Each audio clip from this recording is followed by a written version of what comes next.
Hello my dear students, welcome to advance academy YouTube channel. आज हम start करने वाले हैं स्टैंडर्ड 10th मैथ्स का चैप्टर नंबर 2 पॉलिनोमियल, जिसका नाम है। पॉलिनोमियल के नाम से ही हमें कुछ चैप्टर के बारे में पता चलता है। कैसे? जैसे कि पॉली का मतलब होता है बहुत सारे, और नोमियल्स का मतलब होता है टर्म्स, यानी कि बहुत सारे टर्म्स जब साथ में मिलते हैं तो क्या बनता है? पॉलिनोमियल बनता है। तो चलो, तो यहाँ पे जो टर्म हमें जो दिया हुआ है, टर्म पॉलिनोमियल्स में जो टर्म्स है, तो टर्म्स का मतलब समझते हैं, पूरा टर्म्स कैसे बनता है, टर्म कैसे बनता है उसके बारे में जानते हैं। देखो यहाँ पे सबसे पहले हम चैप्टर का थोड़ा सा इंट्रोडक्शन लेंगे और बाद में हम चैप्टर में आगे बढ़ेंगे। देखो, तो सबसे पहले टर्म को बनाने के लिए हमें चाहिए होता है कांस्टेंट एंड वेरिएबल्स। तो व्हाट इज कांस्टेंट, चलो इसके बारे में हम जानते हैं। तो सबसे पहले आता है कांस्टेंट। तो कांस्टेंट किसे बोलते हैं? कांस्टेंट यानी कि हमारे जो नंबर्स है -1, 0, 1, 2, 3, 4 से लेके इंफिनिटी तक के जितने भी नंबर आते हैं उस सबको हम बोल सकते हैं कांस्टेंट। चलो यहाँ पे लिख देते हैं, माइनस में इंफिनिटी से -1, 0, 1 या प्लस में इंफिनिटी तक जितने भी आते हैं उसे बोलते हैं हम कांस्टेंट। बाद में आता है वेरिएबल। ठीक है, तो वेरिएबल किसे बोलना है? वेरिएबल यानी हमारे जो इंग्लिश के जो अल्फाबेट्स है ABCD, वो सारे को हम क्या बोलते हैं? वेरिएबल्स बोल सकते हैं। जैसे कि यहाँ पे हम लिख सकते हैं ABCD से लेके Z तक। ठीक है, तो अभी हमारे मन में अगर क्वेश्चन होगा कि कांस्टेंट को कांस्टेंट क्यों बोलते हैं और वेरिएबल को वेरिएबल क्यों बोलते हैं? हम बहुत स्टैंडर्ड से पढ़ते आ रहे हैं कांस्टेंट वेरिएबल्स, लेकिन ये कांस्टेंट और वेरिएबल्स क्या है? तो कांस्टेंट को कांस्टेंट इसीलिए बोलते हैं। क्यों? क्योंकि ये जो -1, 0, 1 ये जो है, इसकी जो वैल्यू है वो कांस्टेंट ही है। बहुत सालों से 1 की वैल्यू 1 ही है। ठीक है, आज भी 1 है, बहुत सालों के बाद भी 1 होगी, इसलिए उसे क्या बोलते हैं? हम कांस्टेंट बोलते हैं। बाद में ये जो है वेरिएबल, वेरिएबल का मतलब क्या है कि उसकी जो वैल्यू है, ये ABCD की जो वैल्यू है, हम कोई भी वैल्यू ले सकते हैं, इसीलिए वो वेरिएबल है। हमने आगे भी देखा कई सारे चैप्टर में, कई चैप्टर में A की वैल्यू 1 होती है, तो कई चैप्टर में A की वैल्यू 3 भी हो सकती है, तो उसकी वैल्यू चेंज हो सकती है, इसीलिए उसको क्या बोलेंगे? हम वेरिएबल बोलेंगे। तो अभी हम आएंगे टर्म के ऊपर, यानी टर्म यानी क्या है? तो जब ये कांस्टेंट एंड वेरिएबल दोनों एक दूसरे के साथ जब कंबाइन होते हैं तो हमें क्या मिलता है? टर्म मिलता है। देखो यहाँ पे टर्म के बारे में जानते हैं हम। When any constant and variable combined together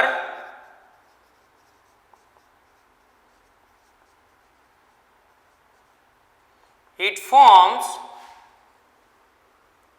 a term। यानी कि जब भी कोई कांस्टेंट एंड वेरिएबल कंबाइन होता है तो वो क्या बनाता है?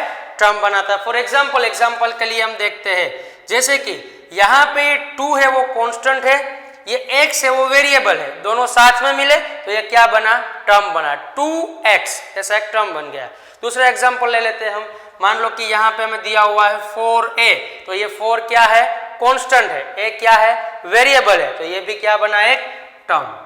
तो इस तरह से कांस्टेंट एंड वेरिएबल को साथ में मिला के हम टर्म को बना सकते हैं।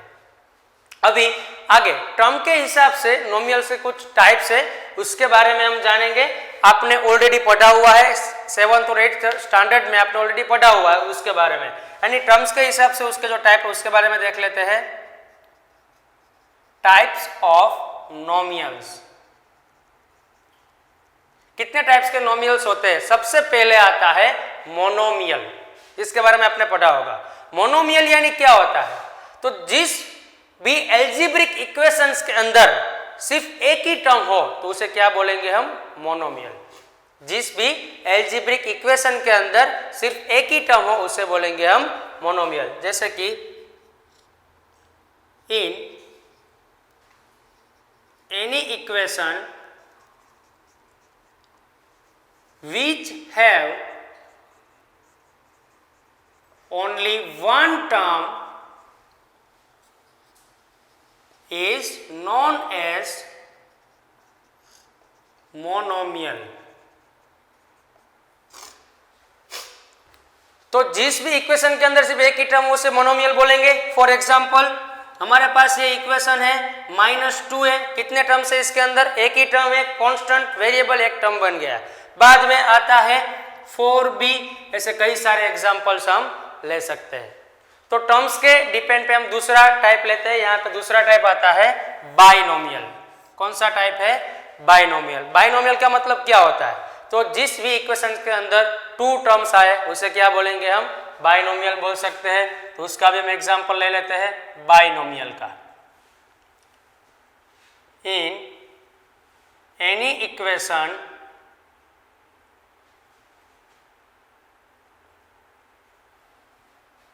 which have 2 terms is called binomial। यानी कि जो भी इक्वेशन में 2 टर्म आए उसे बाइनोमियल। फॉर एग्जांपल हम यहाँ पे लिख सकते हैं, क्या लिख सकते हैं? 2x + 3। देखो यहाँ पे 2 टर्म्स है, कैसे? 2x एक टर्म हुआ, ये 3 दूसरा टर्म हुआ। अगर सिर्फ कांस्टेंट है तो उसको भी हम टर्म बोल ही सकते हैं, उसमें कोई प्रॉब्लम नहीं है। दूसरा हम ले सकते हैं यहाँ पे 5y - 4। तो यहाँ पे भी 2 टर्म्स है, ये 1 टर्म, ये सेकंड टर्म, ये तो यहाँ पे 2 टर्म हो गए। तो इसे भी क्या बोल सकते हैं हम? बाइनोमियल। ऐसे बहुत सारे एग्जाम्पल हम ले सकते हैं। बाद में आता है ट्राइनोमियल। तो ट्राइनोमियल आपको नाम से आपको पता चल जाएगा ट्राइनोमियल किसे बोलेंगे। मोनोमियल यानी 1, बाइनोमियल यानी 2, तो ट्राइनोमियल यानी कितने होंगे? 3 होंगे। तो जिस भी इक्वेशन के अंदर 3 टर्म्स आए उसे क्या बोलेंगे हम? ट्राइनोमियल। तो लिख सकते हैं यहाँ पे हम in any equation which have 3 terms is called trinomial. यानी कि इस इक्वेशन के अंदर कितने टर्म आएंगे? 3 टर्म्स आएंगे। For example we have 2x² + 3x + 2। देखो यहाँ पे कितने टर्म्स है? 1, 2 and 3। तो इसे क्या बोलेंगे हम? ट्राइनोमियल। दूसरा एग्जांपल ले लेते हैं। यहाँ पे ये x जो वेरिएबल, इसकी जगह पे कोई भी वेरिएबल आ सकता है। जैसे कि मैं यहाँ पे ले सकता हूँ 5a² + 6b + 3। तो यहाँ पे कितने टर्म्स है? 1, 2 and 3। तो इसे बोलेंगे ट्राइनोमियल। तो ऐसे तो आता ही रहेगा, 1 term, 2 term, 3 term, 4 term, 5 term, ऐसे तो आता ही रहेगा। तो हम कब तक लिखेंगे बाइनोमियल, ट्राइनोमियल? तो इतना सारा लिखना ना पड़े, इसीलिए ही तो पॉलिनोमियल आया है। पॉली मैंने आपको स्टार्टिंग में ही बोला था, पॉली का मतलब क्या होता है? मेनी। टर्म्स का मतलब क्या होता है? नोमियल्स का मतलब क्या होता है? टर्म्स होता है। तो बहुत सारे टर्म्स, उसे क्या बोलेंगे हम? पॉलिनोमियल। तो ज्यादा लिखना ना पड़े, इसीलिए तो हमें मिला है, क्या मिला है? पॉलिनोमियल। पॉलिनोमियल का मतलब अभी तो आप जान ही गए होंगे। पॉलिनोमियल यानी कि जिसमें बहुत सारे टर्म साथ में मिले उसे ही बोलेंगे हम पॉलिनोमियल। जैसे कि if any equation have 1 or more terms, then that equation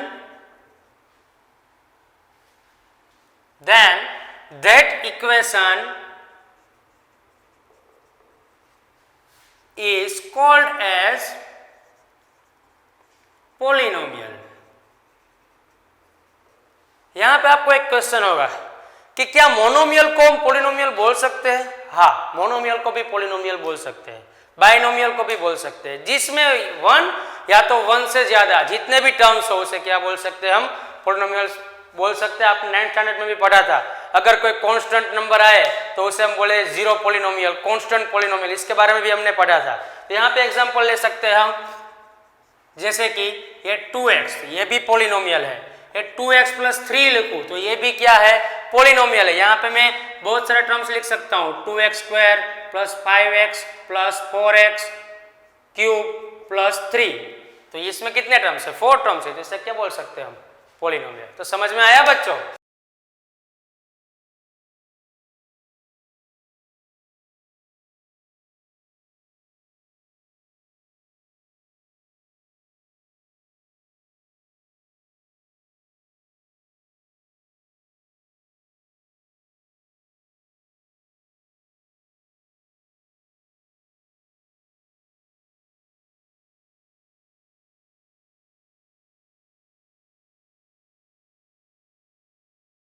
तो अभी तक हमने जो इंट्रोडक्शन पढ़ा, अभी उस इंट्रोडक्टरी पार्ट को हम जारी रखेंगे।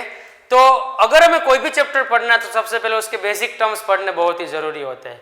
तो अगला बेसिक टर्म के बारे में हम जानते हैं यहाँ पे डिग्री ऑफ पॉलिनोमियल। आप में से काफी सारे बच्चे डिग्री ऑफ पॉलिनोमियल्स के बारे में जानते होंगे।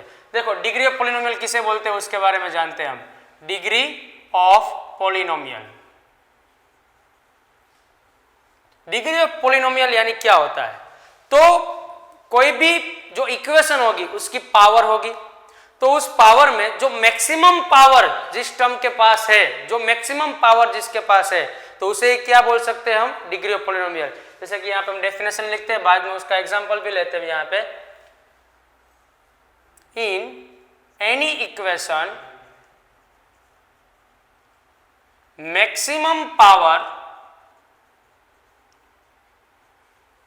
Of any variable is called as degree of polynomial।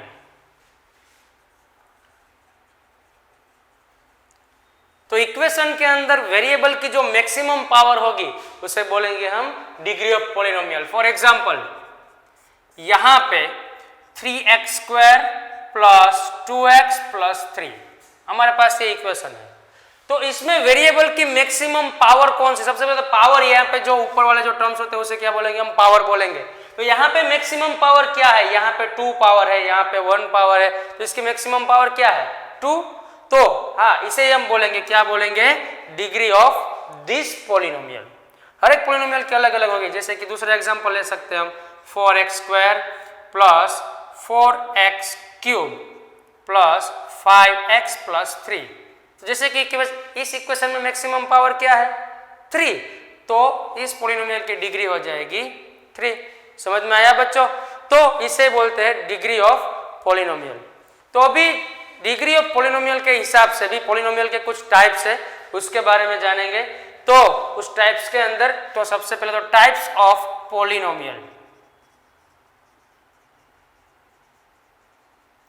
उसमें सबसे फर्स्ट पार्ट है, सबसे फर्स्ट टाइप है लीनियर पॉलिनोमियल। देखो यहाँ पे लीनियर पॉलिनोमियल यानी क्या होता है? लीनियर पॉलिनोमियल उसे बोलते हैं जिस इक्वेशन की मैक्सिमम पावर 1 हो, 1 से ज्यादा नहीं, जिस इक्वेशन की मैक्सिमम पावर 1 हो उस इक्वेशन को हम बोलेंगे linear polynomial.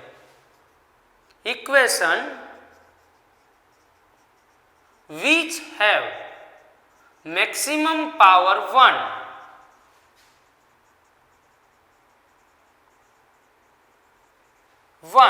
is called as linear polynomial।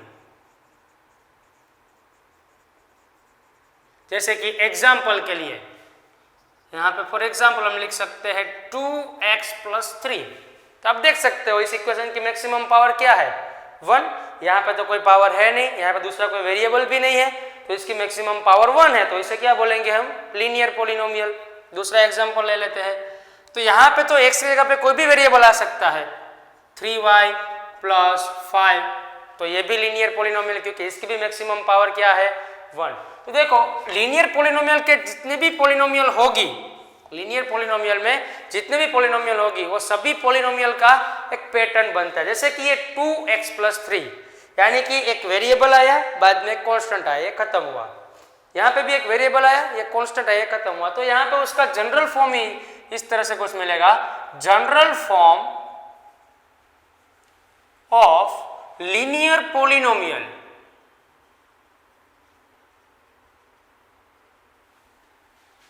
Is ax plus B. तो उसका जनरल फॉर्म ही ऐसा है, ax प्लस बी, यानी कि a की जगह पे और b की जगह पे कोई भी कांस्टेंट की वैल्यू आ सकती है और x की जगह पे कोई भी वेरिएबल आ सकता है, लेकिन जो भी लीनियर पॉलिनोमियल होगी वो इसी ही टाइप की होगी, ax प्लस बी। यहाँ पे साइन भी चेंज हो सकती है, माइनस भी हो सकता है। हमें लीनियर पॉलिनोमियल के लिए देखना क्या है? Maximum power. मैक्सिमम पावर 1 हो उसे हम बोलेंगे लीनियर पॉलिनोमियल। उसके बाद आता है quadratic polynomial. Quadratic polynomial, quadratic polynomial यानी वो क्या होता है? तो जिस पॉलिनोमियल की मैक्सिमम पावर 2 हो उसे क्या बोलेंगे हम? Quadratic polynomial. इक्वेशन या तो polynomial which have maximum power 2 is called as quadratic polynomial, उसे बोलेंगे हम क्वाड्रेटिक पॉलिनोमियल। फॉर एग्जाम्पल के लिए यहाँ पे ये है 3x square plus 4x minus 5। यहाँ पे देखो इस इक्वेशन की मैक्सिमम पावर देखो कितनी है? 2, तो इसे बोलेंगे हम क्वाड्रेटिक पॉलिनोमियल। समझ में आया बच्चों? ठीक है, तो इस तरह दूसरा एग्जांपल भी ले सकते हो 5y square minus 6y plus 3। तो यहाँ पे वेरिएबल कोई भी हो उस समय कुछ मतलब ही नहीं है, हमें क्या देखना है? पॉलिनोमियल के लिए मैक्सिमम पावर देखनी। मैक्सिमम पावर क्या है? 2, तो बस इसे क्या बोलेंगे हम? क्वाड्रेटिक पॉलिनोमियल बोलेंगे। तीसरा टाइप आता है क्यूबिक पॉलिनोमियल।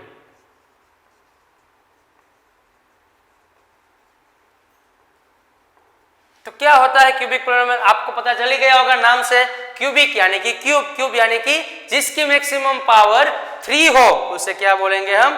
Cubic polynomial. यहां पर लिख सकते हैं इक्वेशन या तो polynomial which have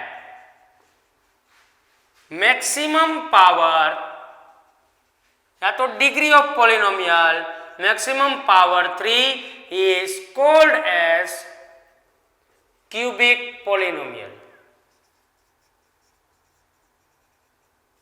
for example, तो इसमें क्या होगा? मैक्सिमम पावर 3 होगी, जैसे कि 3x cube plus 2x square minus 7x plus 4। कोई भी है, हमें उससे क्या मतलब? हमें किससे मतलब है?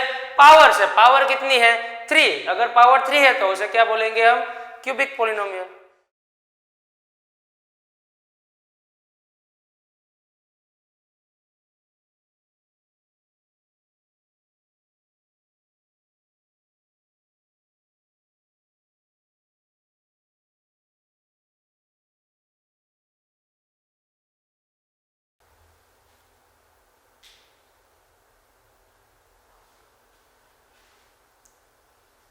तो देखो अभी अगला टॉपिक है zeros of polynomial. Zeros of polynomial यानी क्या होता है? तो इसकी डेफिनेशन सबसे पहले तो हम देख लेते हैं। अभी तक आपने इसकी डेफिनेशन शायद नहीं देखी होगी। देखो डेफिनेशन यानी हम सिंपली उसको डिफाइन कर सकते हैं, इन एनी पॉलिनोमियल, कोई भी पॉलिनोमियल के अंदर वैल्यू ऑफ एनी वेरिएबल, जो हमारे पास वेरिएबल होते हैं ABCD से लेके XYZ तक, उस वेरिएबल में कोई भी constant value in any polynomial value of any variable which makes the value of polynomial 0।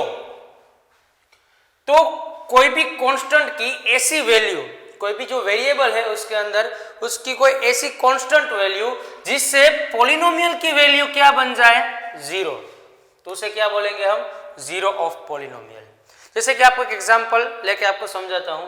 जैसे कि हमारे पास यहाँ पे कोई पॉलिनोमियल है 3x plus 4 is equals to, okay, तो यहाँ पे अगर यहाँ पे हमारे पास है इज इक्वल्स टू 0, तो सबसे पहले तो जिसका 0 हमें फाइंड करना है उस पॉलिनोमियल के सामने हमें 0 लगा देना है। इसी तरीके से जैसे कि 3x प्लस 4, मुझे इसका 0 फाइंड करना था तो मैंने इस इक्वेशन के सामने 0 पुट कर दिया, इक्वल टू मैंने 0 इसको कर दिया।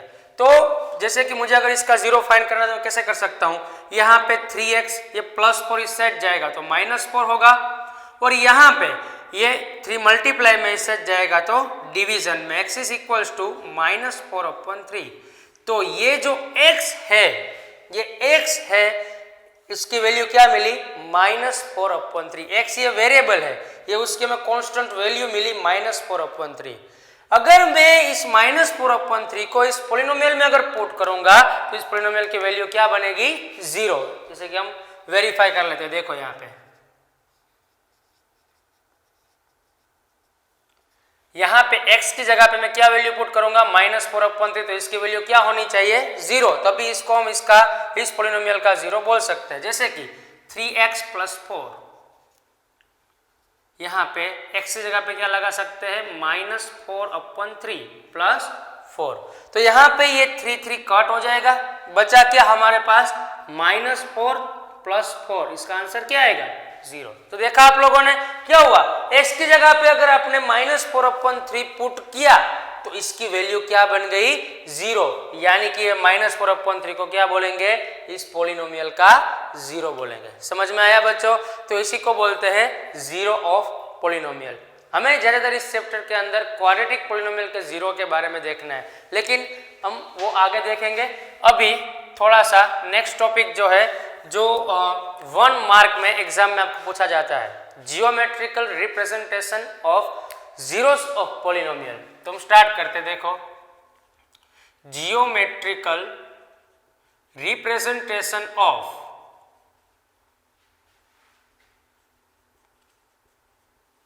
Geometrical representation of polynomial. तो जियोमेट्रिकल रिप्रेजेंटेशन का मतलब क्या है? अगर मैथ्स में कभी भी जियोमेट्री ऐसा वर्ड आए तो उसका जियोमेट्री के नाम से हम समझ सकते हैं, या तो कोई फिगर वाला क्वेश्चन होगा या तो कोई ग्राफ वाली चीज होगी। जियोमेट्री का मतलब ये होता है या तो ग्राफ या तो फिगर। तो इसी तरीके से हम इसको समझ सकते हैं। तो आपने तो जियोमेट्रिकल रिप्रेजेंटेशन के अंदर पॉलिनोमियल के ग्राफ कैसे होते हैं उसके बारे में हम देखने वाले हैं। तो एक के बाद एक पॉलिनोमियल के बारे में देखेंगे। सबसे पहले आता है लीनियर पॉलिनोमियल। वो किसे बोलते हैं इसका हमने इंट्रोडक्शन में देखा, लीनियर पॉलिनोमियल क्या होता है। तो उसका जनरल फॉर्म क्या होता है, जनरल फॉर्म वो होता है ax + b। ग्राफ का टाइप कैसा होता है, तो लीनियर पॉलिनोमियल का ग्राफ होता है लीनियर। भी क्या होता है, लीनियर। लीनियर यानी कि स्ट्रेट लाइन, तब ऐसा भी लिख सकते हो स्ट्रेट लाइन। आपको एग्जाम में पूछा जा सकता है कि लीनियर पॉलिनोमियल का ग्राफ कैसा होता है, तो आप लिख सकते हो स्ट्रेट लाइन। फॉर एग्जांपल हम देख सकते हैं, देखो यहाँ पे उसका ग्राफ कैसा होगा।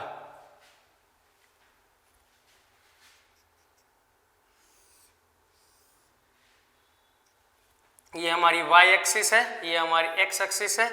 अगर इस तरीके का अगर हम ग्राफ ड्रॉ करेंगे, अगर कोई लीनियर पॉलिनोमियल होगी तो उसका ग्राफ हमें इस तरीके से मिलेगा। ये ग्राफ कैसा है, लीनियर पॉलिनोमियल यानी कि स्ट्रेट लाइन। तो लीनियर पॉलिनोमियल का ग्राफ हमें मिलता है स्ट्रेट लाइन। उसके बाद देखेंगे हम क्वाड्रेटिक पॉलिनोमियल का जियोमेट्रिक रिप्रेजेंटेशन। देखो यहाँ पे देखते हैं क्वाड्रेटिक पॉलिनोमियल के लिए तो उसका ग्राफ कैसा होता है उसके बारे में जानेंगे। तो सबसे पहले तो क्वाड्रेटिक पॉलिनोमियल का जनरल फॉर्म जो होता है वो क्या होता है, जनरल फॉर्म क्वाड्रेटिक पॉलिनोमियल। तो उसका जनरल फॉर्म क्या होता है, ax² + bx + c। इस तरीके से उसका जनरल फॉर्म होता है ax² यानी कि उसकी मैक्सिमम पावर 2 होती है, तो इसे बोलेंगे क्वाड्रेटिक पॉलिनोमियल। तो उसका जनरल फॉर्म है ax² + bx + c। देखो तो उसका ग्राफ का शेप कैसा है, शेप ऑफ ग्राफ। तो ग्राफ का शेप होता है पैराबोला। कैसा होता है, पैराबोला। कौन बोला, पैराबोला। इस तरीके से, ठीक है। उसमें दो तरीके से ग्राफ हो सकते हैं, open upwards and open downwards. तो हमें यह जानना जरूरी है कि कब उसका ग्राफ ओपन अपवर्ड होगा, कब उसका ग्राफ ओपन डाउनवर्ड होगा। चलो उसके बारे में हम जानते हैं, वो इसके ऊपर डिपेंडेंट है। यहाँ पे जो उसका जनरल फॉर्म है तो उसके ऊपर डिपेंडेंट है। इस तरीके से सबसे पहले हम बात करते हैं ओपन अपवर्ड। तो वो ऊपर की तरफ खुला कब होगा, तो जब यहां पे x² का कोएफिशिएंट यानी कि a, इसकी वैल्यू जब 0 से बड़ी होगी तब हमें ग्राफ जो मिलेगा वो ऊपर की तरफ खुला यानी कि ओपन अपवर्ड ऐसा ग्राफ मिलेगा। देखो यहाँ पे देख लेते हैं, जैसे कि a की वैल्यू जब कैसी हो, 0 से बड़ी। फॉर एग्जाम्पल यहाँ पे एग्जाम्पल भी लिख सकते हैं हम। मान लो कि यहाँ पे हमारे पास है 3x² + 2x + 3। तो यहाँ पे x² का कोएफिशिएंट है उसे a बोलेंगे यानी कि उसकी वैल्यू 3 है जो 0 से बड़ी है, b की वैल्यू 2 है और c की वैल्यू जो भी कांस्टेंट है वो 3 है। समझ में आ रहा है। तो देखो यहाँ पे इसका ग्राफ हम ड्रॉ करते हैं। तो क्वाड्रेटिक पॉलिनोमियल है और उसमें ए की वैल्यू अगर 0 से बड़ी है तो उसका ग्राफ हमें कुछ इस तरह से मिलेगा, ओपन अपवर्ड्स। तो ये कई बार फिल इन द ब्लैंक्स या एमसीक्यूज में पूछा जा चुका है कि क्वाड्रेटिक पॉलिनोमियल, आपको क्वेश्चन में ऐसा पूछेंगे कि आपको इस तरह से कोई पॉलिनोमियल देंगे, बाद में बोलेंगे आपको ऑप्शन दिए होंगे कि इसका ग्राफ कैसे मिलेगा, उसमें दोनों ऑप्शन होंगे, ओपन डाउनवर्ड्स, ओपन अपवर्ड्स। ठीक है, तो आप इसमें कंफ्यूज मत होना। तो आपको सिंपली याद रखना है कि जब ए की वैल्यू 0 से बड़ी है तो ग्राफ मिलेगा ओपन अपवर्ड्स, एंड ए की वैल्यू जब 0 से छोटी है तब क्या मिलेगा, आप सही सोच रहे हो, क्या मिलेगा, ओपन डाउनवर्ड्स, जैसे कि ओपन डाउनवर्ड्स।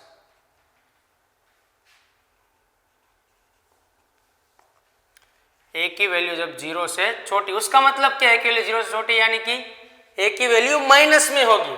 किस तरह से, मैं यहाँ पे पॉलिनोमियल लिखता हूँ, -2x² + 4x + 3। देखो यहाँ पे एक्स स्क्वायर के कोएफिशिएंट को ए बोलते हैं, तो ए की वैल्यू देखो, ए की वैल्यू क्या है, -2, जो कि 0 से छोटी है। तो जब ए की वैल्यू 0 से छोटी होगी तब हमें उस क्वाड्रेटिक पॉलिनोमियल का ग्राफ जो है वो मिलेगा ओपन डाउनवर्ड्स। तो बच्चों ये अच्छी तरीके से याद रखना, ये कई बार 1 मार्क में पूछ लेता है, आप इसमें कंफ्यूज मत होना। तो समझ में आ गया सभी को, ठीक है। और बाद में होता है क्यूबिक पॉलिनोमियल, तो क्यूबिक पॉलिनोमियल का कोई ऐसा पर्टिकुलर उसका शेप नहीं है। तो अभी हम स्टार्ट करेंगे, कट करना कौन, तो क्यूबिक पॉलिनोमियल का कोई पर्टिकुलर शेप नहीं है। तो हमने लीनियर पॉलिनोमियल का शेप कैसा देखा था, स्ट्रेट लाइन। क्वाड्रेटिक पॉलिनोमियल का शेप कैसा देखा था, पैराबोला।